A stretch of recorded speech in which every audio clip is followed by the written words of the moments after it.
Hello, Warhammer 40K and Imperial Knights players. Today we will be doing another video in the new 10th edition Knight Codex reveal series. And in this video, we will be deep diving the Questoris Companions detachment.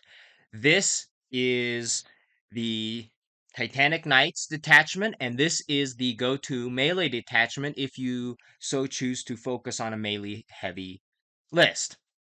In this video, we will be going over the detachment rules, we'll be going over the enhancements, stratagems, a few sample lists with knight recommendations and ally recommendations, and at the end, we will be doing another map study with some sample deployments and some sample playstyles. So let's get into this. So first off, we have the detachment rule.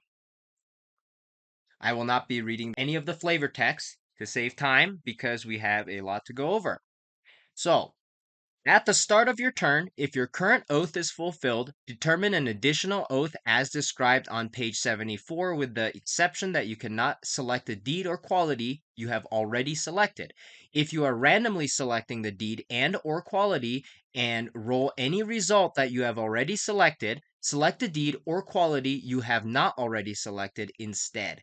If you cannot determine an additional oath because you have already selected each deed and each quality, do not determine an additional oath.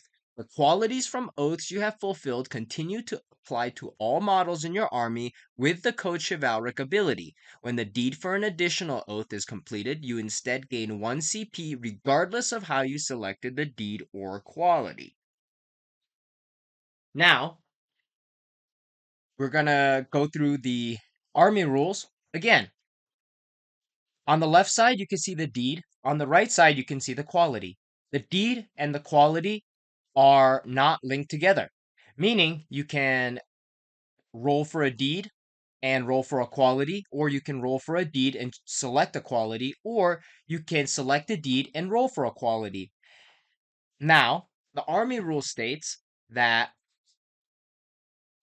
the first time your selected deed is completed, your oath is fulfilled, and until the end of the battle, your army becomes honored and you gain 2 CP or 3 CP if you randomly selected your deed and or quality. CP gained in this way are an exception to the core rules that limit the maximum number of CP you can gain per battle round to 1. So, this means, as a reminder from the previous video that I have done, if you roll for either the deed or the quality, you can get 3 CP upon fulfilling that deed, which means there's no benefit for rolling for both the deed and the quality. If you want that extra CP, you should only roll for one of them.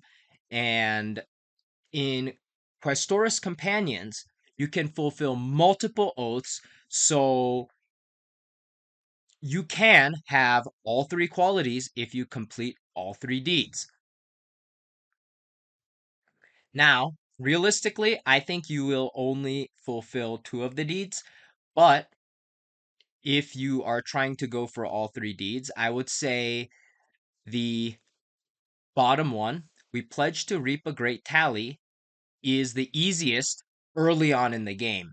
And the reason why is maybe by late game, after you have destroyed the character and after you have controlled more objective markers than your opponent, maybe the opponent does not have enough enemy units to destroy that is greater than the battle round. So for example, let's say it's round 4, you need to destroy 5 enemy units to fulfill the final deed.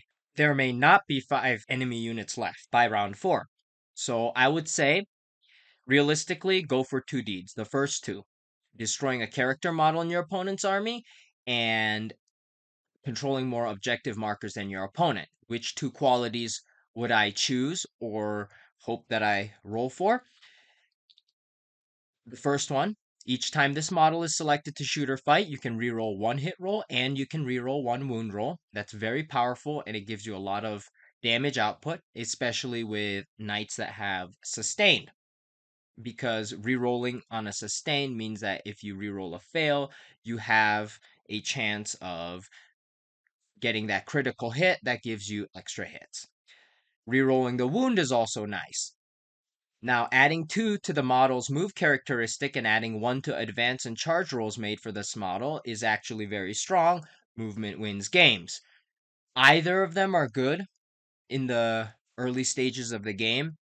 The last one, that improves objective control and leadership, it's not as good. Against certain armies, they're pretty good.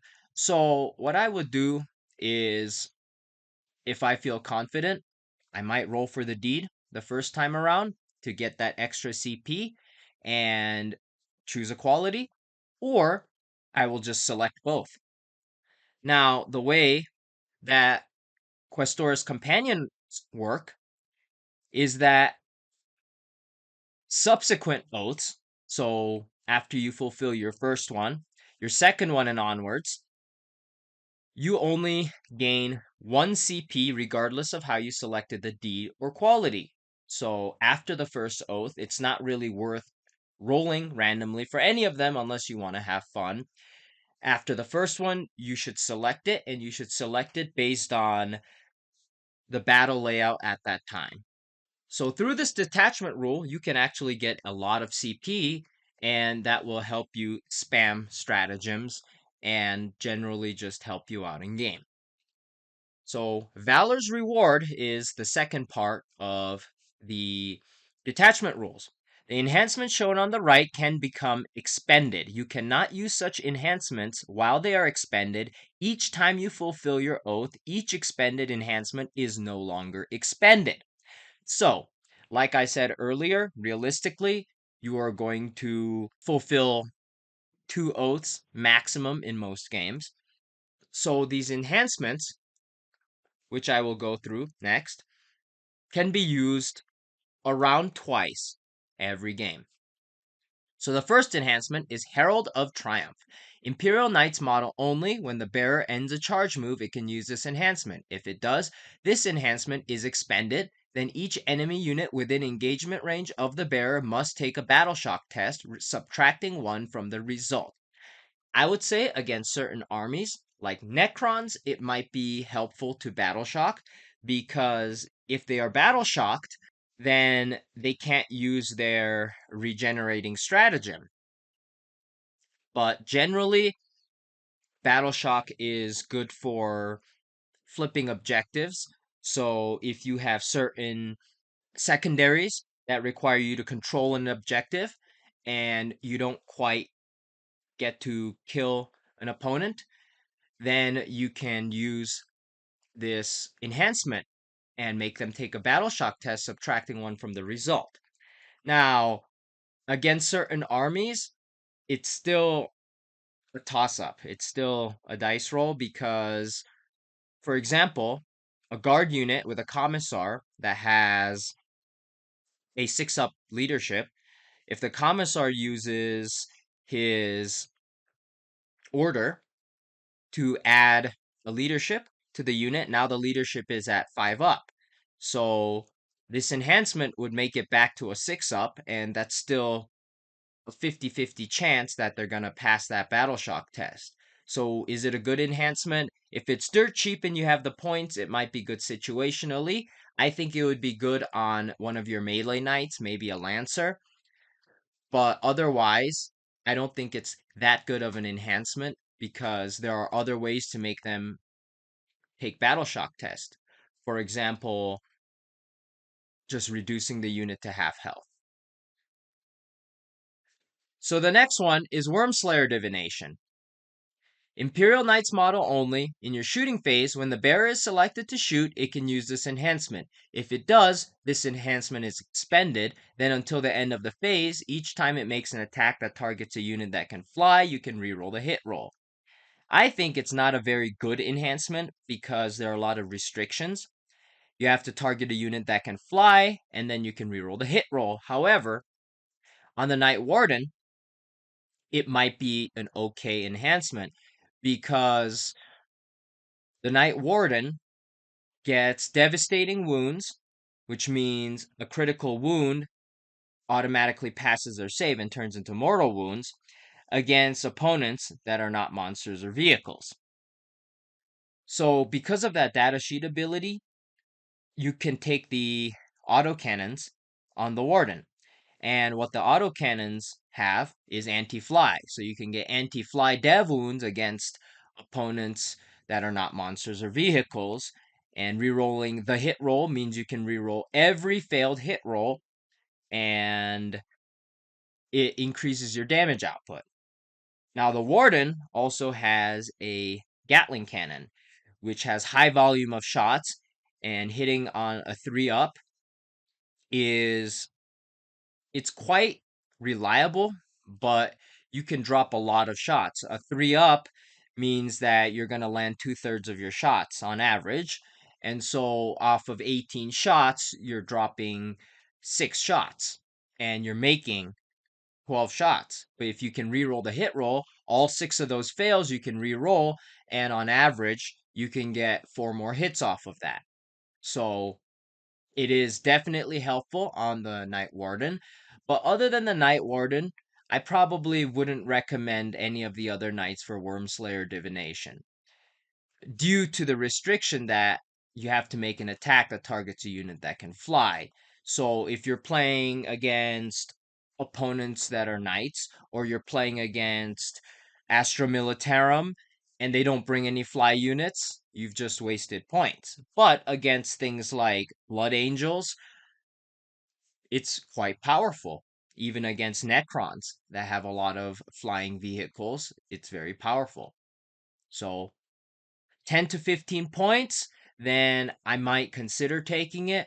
But anything above that, it's definitely auto exclude. Pennant of Silver Fury. Imperial Knights model only. When the bearer is selected to fight, it can use this enhancement. If it does, this enhancement is expended, then until the end of the phase, melee weapons equipped by the bearer have the Sustain 2 ability. This is probably the best enhancement. It's really good on any knight with melee attacks, but I would say in particular, the Knight Gallant and the Knight Lancer would probably be the best options for taking this on. Next one, Crushing Condemnation. Imperial Knights model only. When the bearer is selected to fight, after resolving its attacks, if one or more enemy units were destroyed by those attacks, the bearer can use this enhancement. If it does, this enhancement is expended. Then select one enemy unit that is not within engagement range of any units from your army and is within 12 inches of and visible to the bearer. Roll 6d6 for each 4-up. That enemy unit suffers 1 mortal wound. So it's once or twice a game, or up to 3 times a game, a free grenade in your fight phase. But the problem with this enhancement is that the bearer has to destroy completely an enemy unit. And they have to select another enemy unit that is not within engagement range of any units from your army and is within 12 inches of invisible to the bearer. So there's a lot of restrictions. I think this is a pretty bad enhancement. If it's dirt cheap, maybe 10 points, it might be worth taking, but I don't think it's a very good enhancement. Next, we're going to go through the stratagems. So the first stratagem is Courageous Stand. When your opponent's shooting phase or the fight phase just after an enemy unit has selected its targets. So this is a defensive stratagem. Target. One Imperial Knight's Titanic unit from your army that was selected as a target of one or more of the attacking unit's attacks. Until the end of the phase, models in your unit have the Feel No Pain 6-up ability.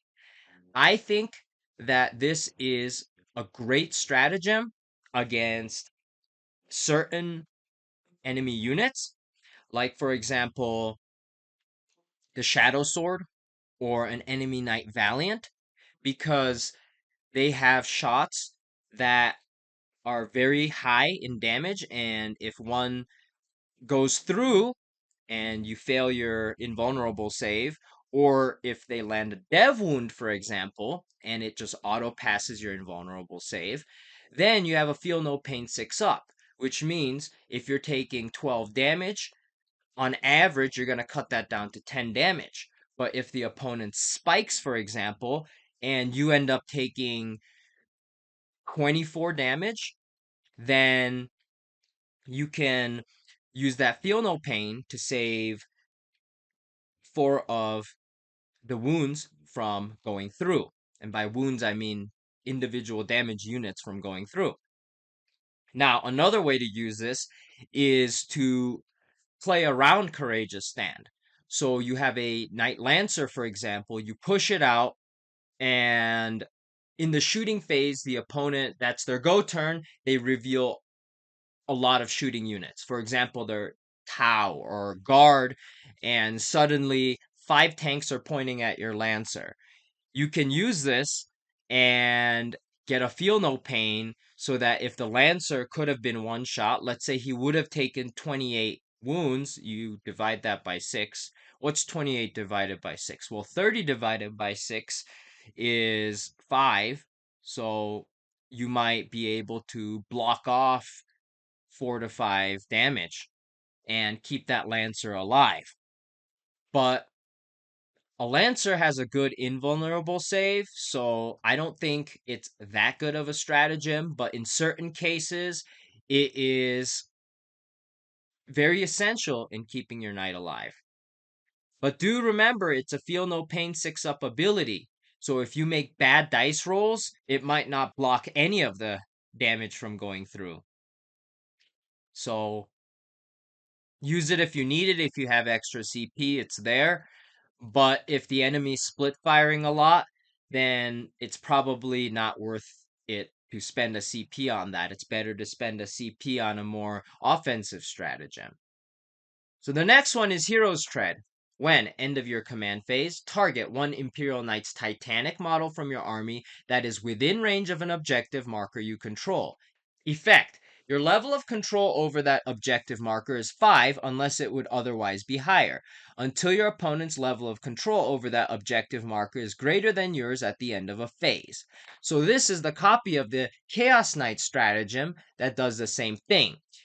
It is essentially paying 1 CP to sticky an objective with 5 OC on it, which means if the enemy wants to flip it from you, then they would need an OC of 6. So if they put, for example, 3 Ogrins on it with an OC value of 3, then it's still stickied as your objective. I think that if you have CP and you really want to sticky, for example, your natural expansion objective, where it's unlikely that an opponent is going to flip it off of you, then you could sticky that, still keep 5 OC on it, and then run past the objective and keep it sticky. So I think Hero's Tread is great. Objective control wins the primary game. Primary game gets you victory points, and victory points is what wins you the game. So I think Hero's Tread is a great stratagem to keep in your pocket, and when you need it, you can use it. Titanic Duel. When your shooting phase or the fight phase, target one Imperial Knight's Titanic model from your army that has not been selected to shoot or fight this phase. Effect until the end of the phase. Each time your model makes an attack that targets a monster, Titanic, or Walker unit, add 1 to the hit roll and add 1 to the wound roll. I think this is a great stratagem. This is my favorite stratagem in this detachment because you can use it in your shooting phase. So I like to keep a knight like a Castellan back to watch your home objective in the early stages of the game. And so this allows your knight Castellan, which already has the shield breaker missiles that have anti-Titanic dev wounds, and it makes it a lot more reliable against mirror matchups against other knights. It makes it good against armies that have demons because demons are monsters. Usually Primarchs are monsters as well, so they work against Primarchs. And Walker unit means that it also works against Scout Sentinels from Astra Militarum. or the I don't remember what they're called, but the dragoons from Adeptus Mechanicus that have the taser lances, it works against those. Walker unit means that they work against the Orc Dread Mob detachment. If they take a Stampa, or they take the Gorkanaut or Morkanaut, or even a Death Dread, they're all walkers, so they work against that. So there are quite a few armies that this is good into. Usually, every single army should have at least one monster, one Titanic, or Walker unit. So it's very versatile, and it also works in the fight phase. So it can make, for example, a knight that normally hits on a 3 up, like let's say a Knight Warden, and he's using his strike profile that has strength 20, and you're attacking something with toughness 12, you'll be wounding on a 3, but you're adding 1 to the wound roll, so now you're wounding on a 2. This would be bad in the fight phase to use on a Canis Rex or a Lancer because they natively hit on 2s anyway, and you cannot get better than a 2. So this is more to be used in the shooting phase with a shooting knight, or in the fight phase on a knight that has melee but is not Canis Rex or Lancer and natively hits on a 2. The next one is Unstoppable Warrior for 2 CP when your movement phase just after an Imperial Knight's Titanic unit from your army falls back. Target that Imperial Knight's Titanic unit. Effect: until the end of the turn, your unit is eligible to shoot and declare a charge in a turn in which it fell back. In the past, one of the things that knights could not do is fall back and shoot. It is expensive, it is 2 CP, but I think that this is an amazing stratagem to have because let's say you're playing Knight Castellan and he happens to get tagged in melee, you can fall back, shoot, and charge. So if you have a lot of extra CP left over, you can also use Tank Shock. So this is very strong on your home objective holding knight, but it is also strong on the mid board because now your Lancer doesn't have to be stuck in. He can charge, fight, and then the next turn, he can fall back and charge into something else. And that way, another knight might be able to shoot the target that the Lancer was engaged with. So, for example, let's say on one turn, the Lancer decides to go and use his sweep profile against a bunch of infantry, and there are 2 infantry models left. And you don't want to keep him stuck in with the 2 infantry models because, let's say, a demon just showed up, like Angron, for example, and you really want to charge Angron, you can pay 2 CP to fall back away from the infantry unit, shoot the infantry unit with a paladin or a warden or a knight defender, and then in your charge phase you could charge the demon, and then you get the free tank shock and you get the charge bonus of lance. So this is a very versatile stratagem, and even though it's expensive and it costs 2 CP, I think that it is an amazing stratagem, and it's my other favorite stratagem other than Titanic Fuel. This makes the Lancer really versatile, and he can actually be used as an actual aggressive unit instead of just being a bullet sponge, which the Lancer was in the past. Next one is Moment of Glory. When the fight phase just before an Imperial Knight's Titanic unit from your army consolidates, target that Imperial Knight's Titanic unit. Effect: until the end of the phase, each time your unit consolidates, models in it can move an additional 3 inches provided your unit can end that move within engagement range of 1 or more enemy units. Now, do note that this stratagem is not for pylon, it's for consolidate. So it's after you fight. You destroy something, you can consolidate either onto an objective or into another enemy unit. Now, this stratagem only works against an enemy unit. So this stratagem is really good with the new Knight Gallant datasheet that gives it bonus consolidate.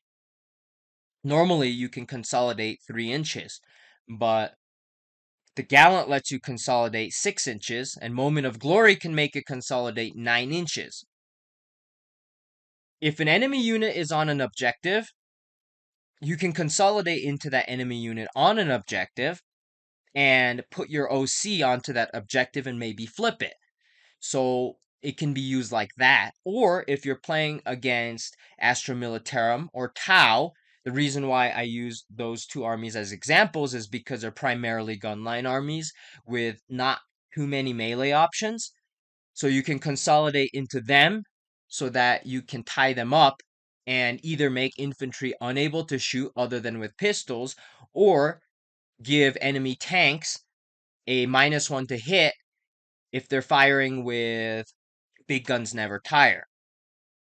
I think this is a really good stratagem to have. You may not use it very often, but when you can use it, it'll definitely help you in your primary game as well as denying the opponent. Let's say the opponent has a tank and they're playing a detachment in which they don't have fall back and shoot. Now they either have to fall back and not shoot and not be able to action, or they stay stuck in and fire with big guns never tire. So it could really prevent movement from happening. So it really helps keep opponents in place. Moment of Glory is great. And the last one is Driven by the Past. When your charge phase, target one Imperial Knights Titanic unit from your army. Effect: until the end of the turn, your unit is eligible to declare a charge in a turn in which it advanced. Okay, so this gives you advance and charge on a Titanic Knight. I think this is okay on the Gallant and the Lancer. And the reason why is because there is no other way in this detachment to get advance and shoot. So if you have a mixed knight like a castigator that's good in shooting and good in melee, you're either going to have to give up your shooting and advance and charge, or you're going to have to give up your charge phase if you're not within a good charge distance. But on the Lancer and the Gallant, they do have some range weapons, but their main damage dealing is from charging. So on those two units, Driven by the Past is really good because you may not even want to shoot anyway. You just want to charge. And so you can advance and charge. So you might be able to get an extra 2 or 3 inches off of that. And it might not seem a lot, but sometimes for your base to clear the ruins, you need a certain distance. So advancing might help you get through certain ruins. Now, do remember that through the Knight Super Heavy Walker rule, if you do go through a ruin, you do have to roll 1d6 for a battle shock. And if you get a 1, you're battle shocked. And if you get better than a 1, you're not battle shocked. So if you are battle shocked, that means that you cannot use stratagems on that knight. One way to fix that is by bringing Canis Rex. His datasheet ability now lets you unbattle shock any Imperium unit, meaning you can advance a Lancer through a wall. He rolls his d6, rolls a 1, he gets battle shocked. Canis Rex, if he's within 12 inches, can unbattle shock that Lancer. And then the Lancer can use the Driven by the Past stratagem and still charge.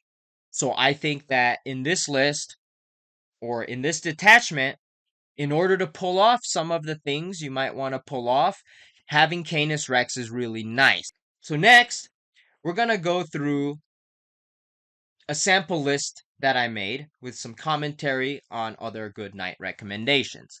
So in this list, I'm bringing a Knight Castellan, a Canis Rex, a Lancer, and the Pennant of Silver Fury, which is sustained 2 in melee, on the Lancer.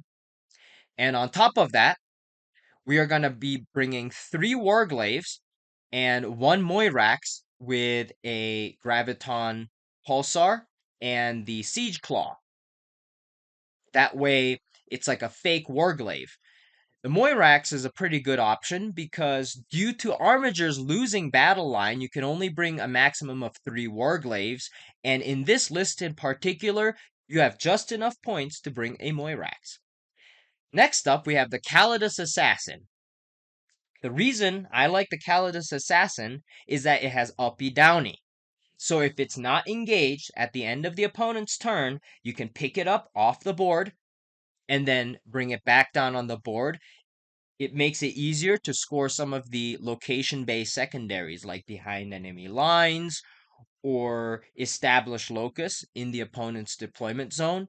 If you do manage to clear off the enemy from their home objective in Scorched Earth, the Calidus Assassin might be able to drop in late game, maybe on the final battle round, and burn the enemy home objective to get you 10 primary points. So the Calidus Assassin is a very good scoring unit.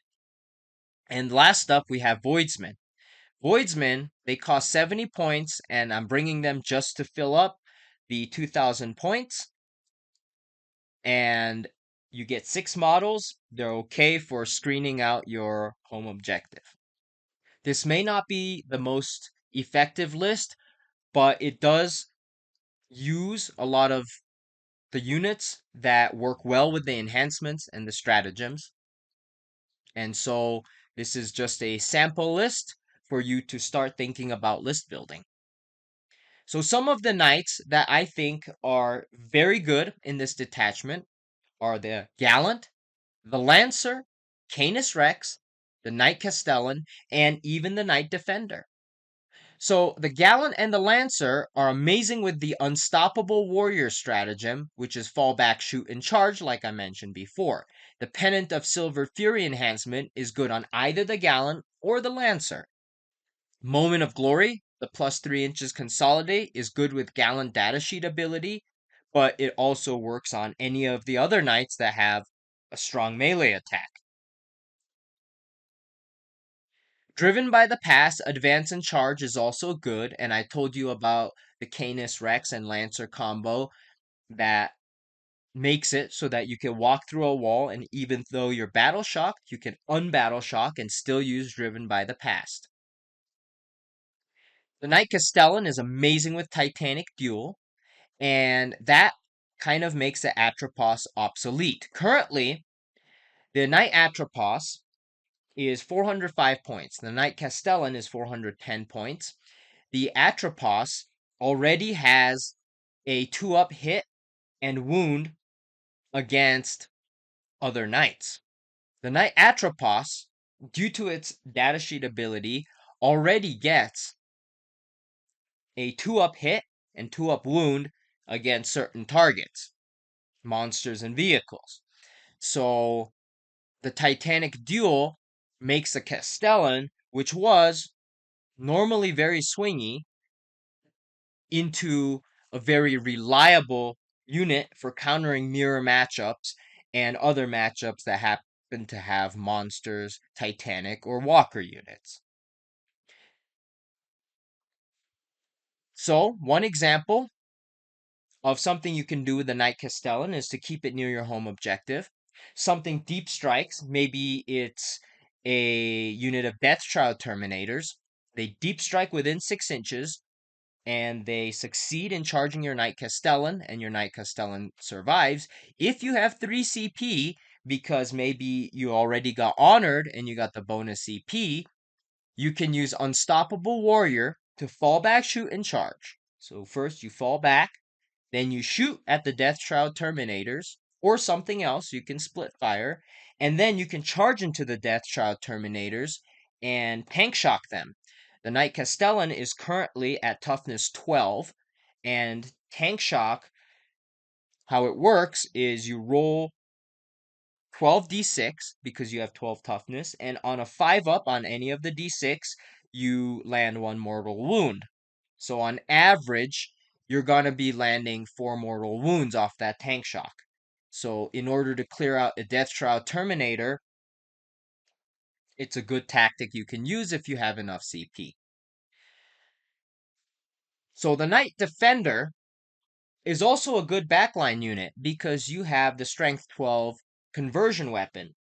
If you want to use that Knight Defender, you can bond an Armiger to have -1 to incoming damage, and you can send out the Armiger up to no man's land and sit on an objective with -1 to incoming damage for at least one turn.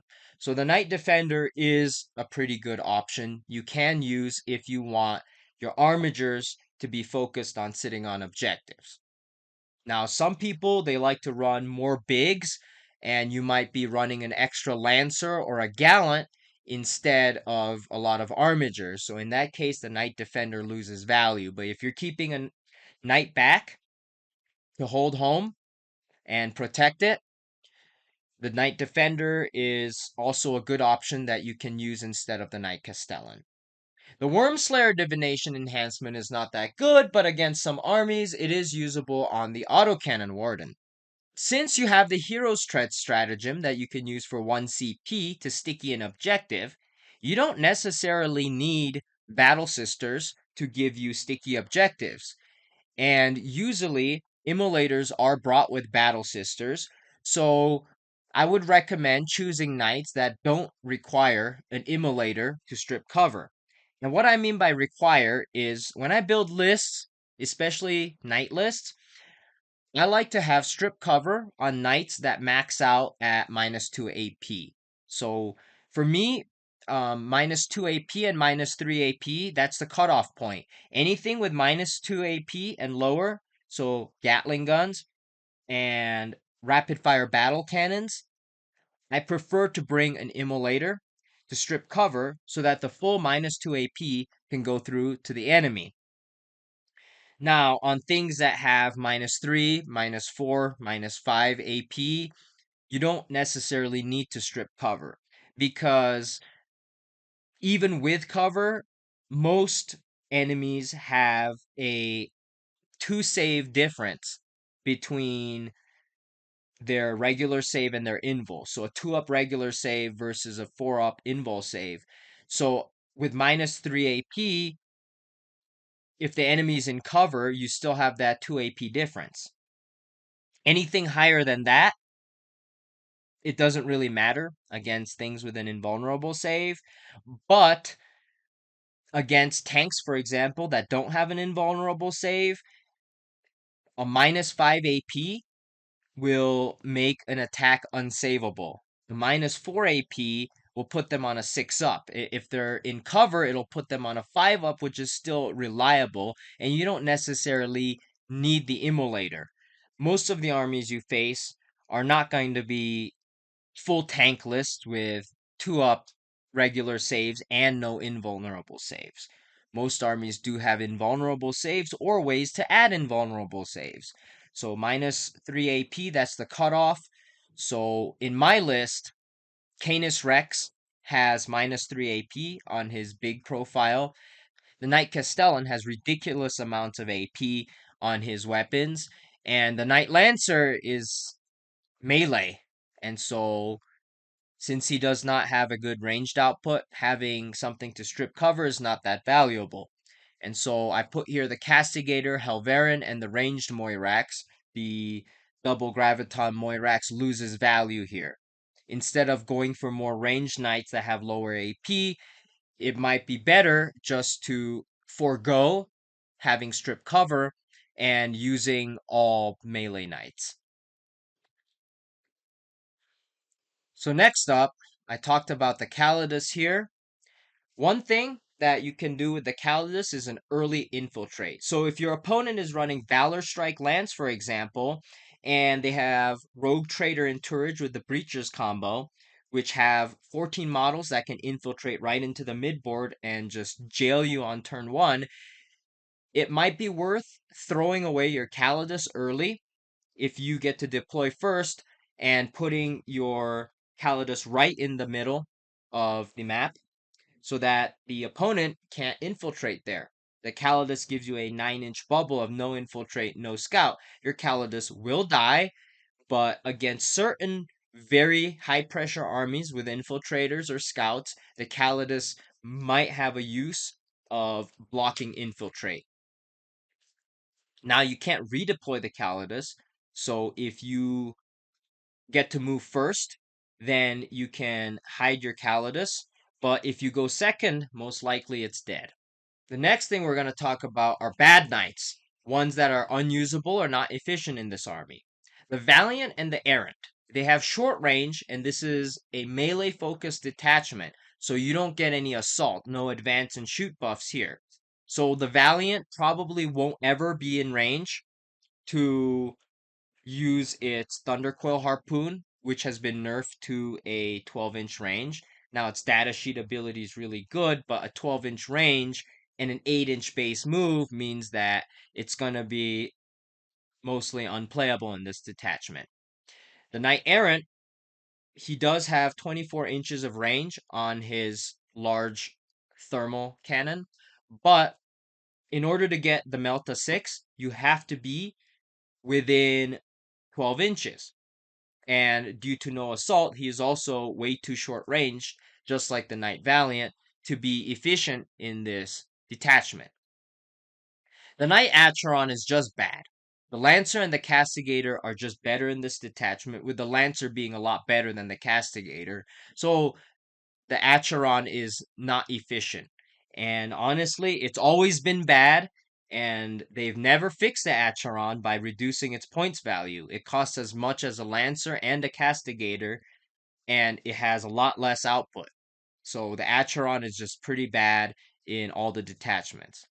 Now, knights that are maybe usable but not the most competitive options, I would say are Warden, the Castigator, the Paladin. Now, the Paladin, his new datasheet ability gives him bonus AP against the closest target, and the Titanic Duel to add 1 to the wound. It fixes the problem with the battle cannon. The battle cannon is strength 10, AP -1 with 3 damage. The damage is good, but strength 10 means that against enemy knights, you're going to be wounding on a 5. Now, Titanic Duel, if you use that stratagem, makes it wound on a 4. And -1 AP is not very good, especially if the opponent is in cover. But the Paladin's datasheet ability gives it bonus AP against the closest target, so it's not unusable, but I would say it's still not the best competitive option in this detachment. Next up, we got the Battle Cannon Crusader, and it doesn't get the bonus AP datasheet ability that the Paladin has, but if you have a Crusader and you want to play this detachment, you could run it. It's just not the best option.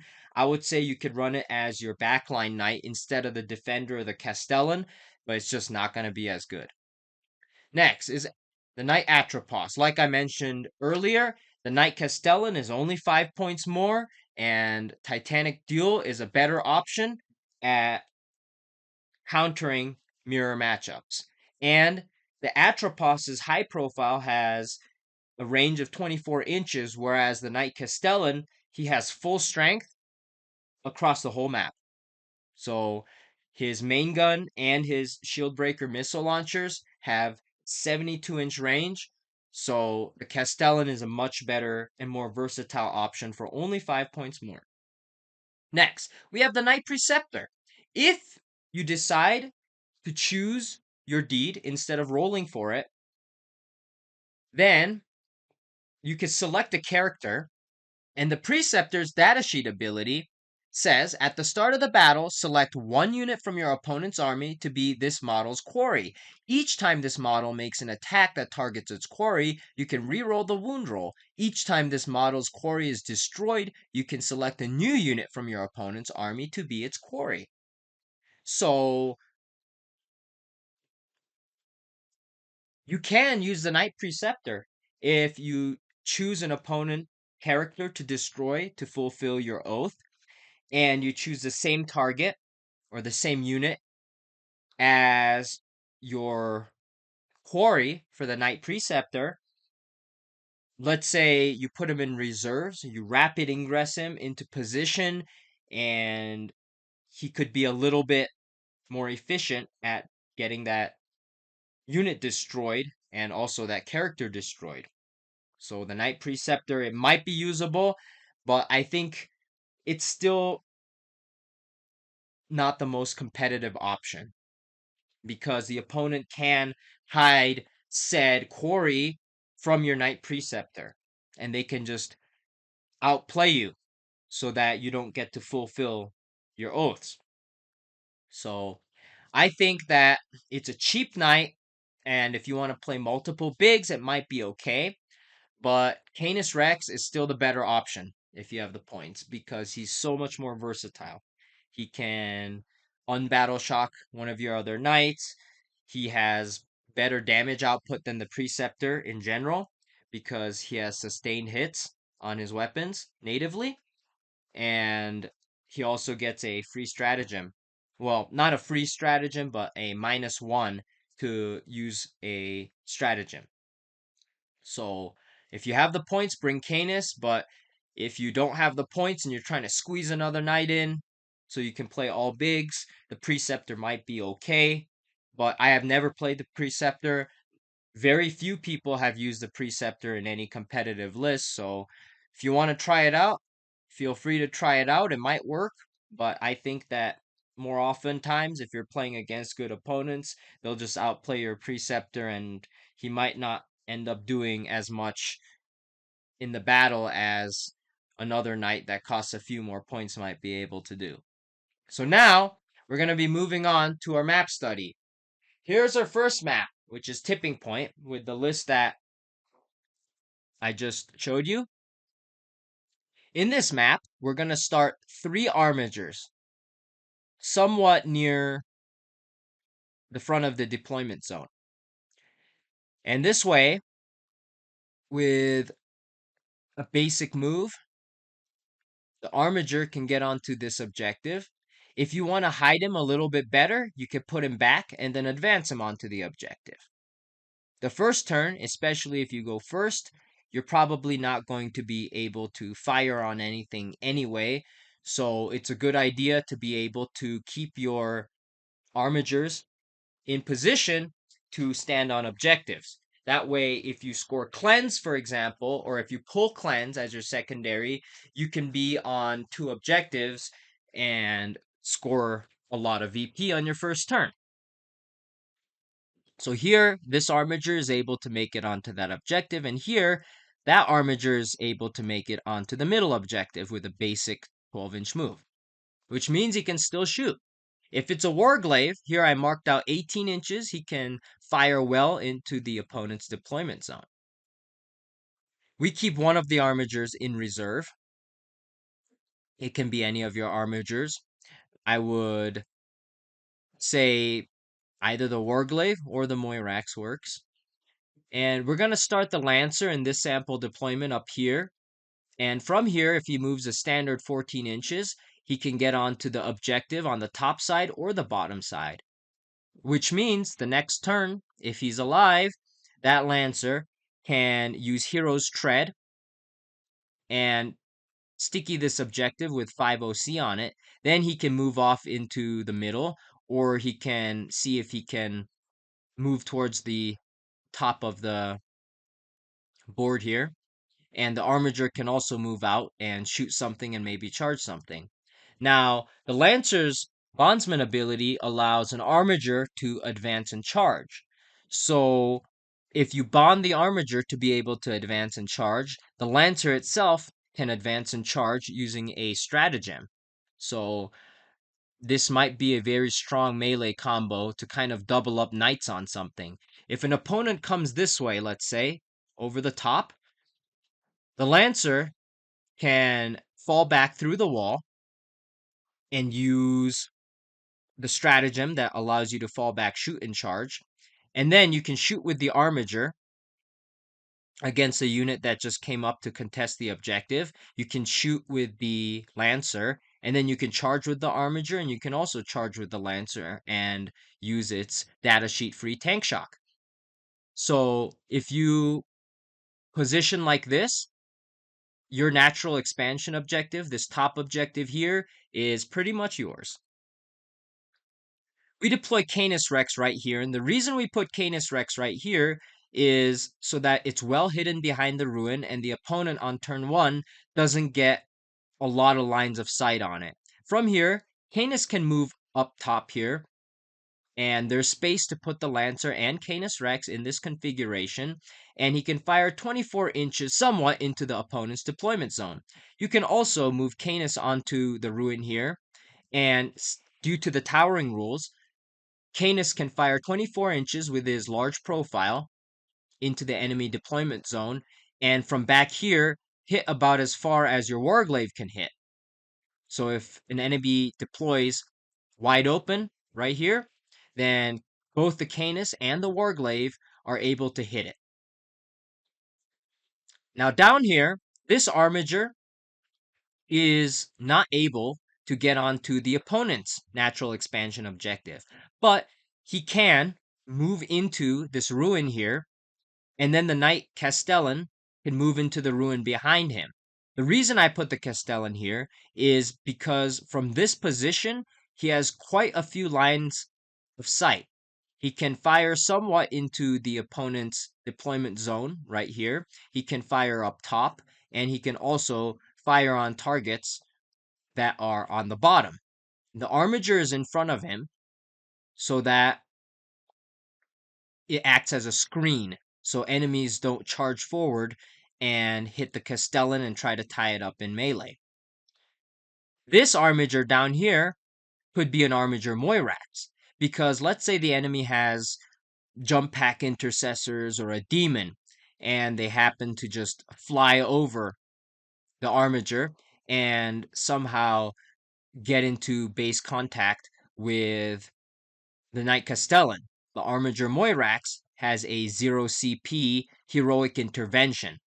So since the Knight Castellan doesn't have good melee options, if it's, let's say, a Bloodthirster, the Armiger Moirax can use heroic intervention and fight the Bloodthirster.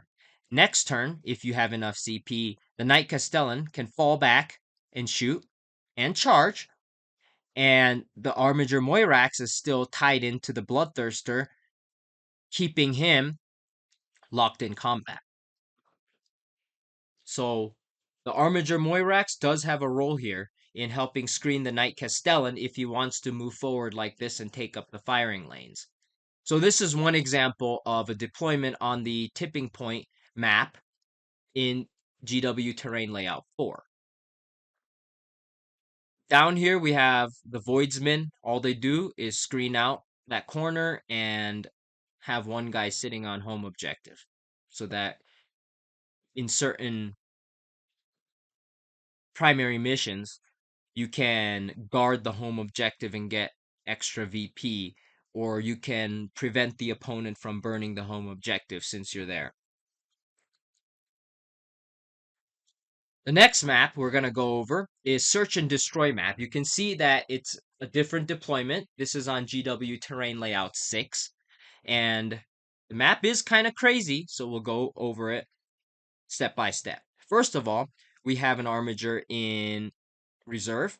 We start an Armiger here on the front line, and he moves a basic move 12, and he can't get onto the opponent's objective, but he can get close so that if the opponent does come to put OC on it, next turn he can come out, shoot the opponent, and also charge them.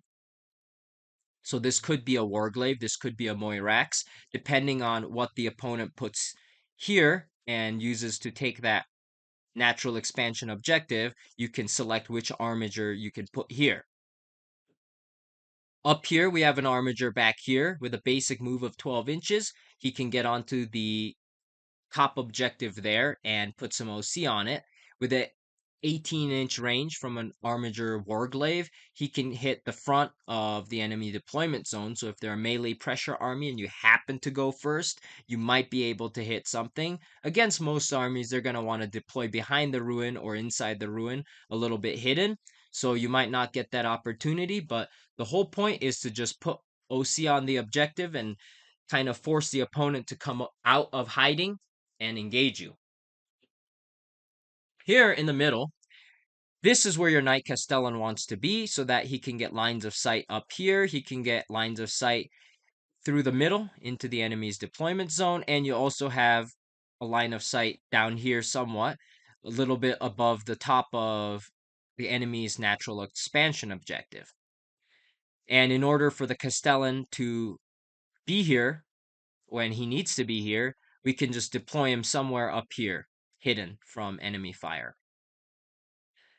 We have the Lancer here. He is exposed in this map, but it takes a lot to take out of Lancer. So if he survives the first turn, he can make a normal move, walk onto the objective, and help put OC on that objective. And it's a Titanic Knight, so if you do control it, when your command phase comes up, maybe turn 2 or turn 3, then you can use Hero's Tread and sticky that mid-board objective. We put Canis Rex right under here. He is somewhat exposed because he is towing the ruin, but with a 10-inch move, he can move right here to the midboard behind the Lancer and the Armiger, and he can provide fire support 24 inches away with his large Last Cutter profile, and that can hit the back of the opponent's deployment zone right here against that ruin wall.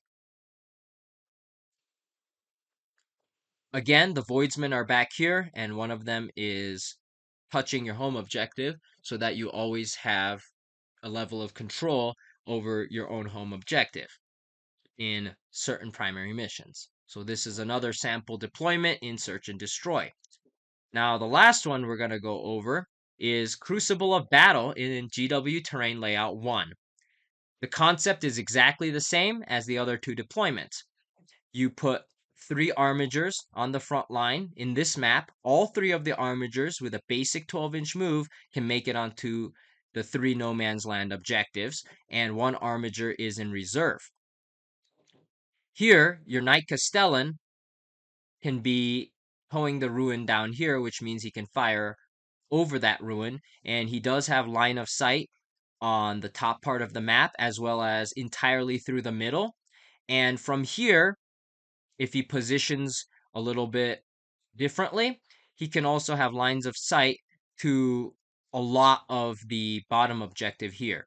The Lancer here stays hidden, and the Lancer can move out here, and from this position, he can threaten the mid and bottom objective. So let's say something comes down here and tries to kick your Armiger off that objective. Next turn, the Lancer can come and fight them.